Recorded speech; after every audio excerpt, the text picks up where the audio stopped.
What's going on, everybody? Bryan Fonseca here, checking in on behalf of the Action Network, and we have another big fight this week to bet on.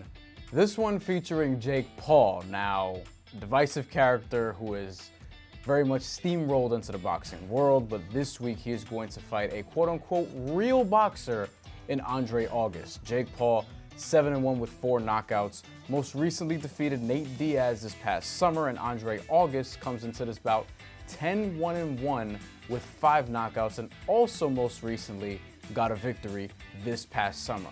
However, even though he did beat an undefeated boxer in Brandon Martin, Andre August comes with some questions, that being that his win was his first fight in about 4 years. There's a reason why they chose this opponent for Jake Paul. Jake Paul comes into this bout 6'1" with a 76-inch reach. Andre August is 5'10", and we don't even know what his reach is.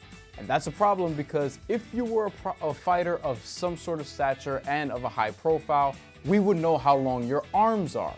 We don't know how long Andre August's arms are, but when you watch him fight and the way he beat Brandon Martin in his last fight this past summer, he did that by fighting on the inside, by crowding him, but ultimately wasn't that impressive when you consider that he's kind of slow, he's pretty short for this cruiserweight weight class, and is almost 10 years older than Jake Paul.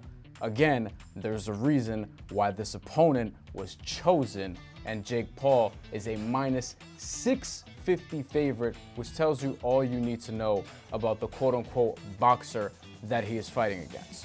So, all that being said, I'm rolling with Jake Paul to win this fight, but I'm not rolling with him to do it by decision, which is minus 140.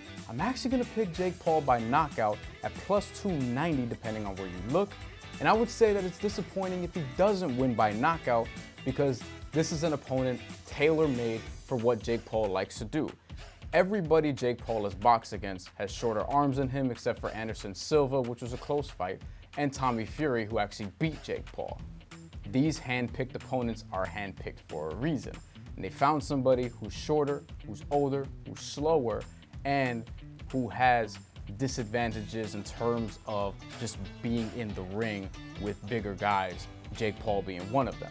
And if you look at Andre August, he's somebody who built up his record off the backs of opponents who are combined 27, 66, and 6, other than the win against 7-0 Brandon Martin, who also won against unimpressive competition. So Jake Paul, you need to win this fight by knockout, because if you don't, you can't really turn around and tell people, hey, what could they say now? Because the answer will be a whole lot if you don't get it done this weekend. That's all we have for today. Make sure you make your bets and track them on the Action Network app. Enjoy the weekend.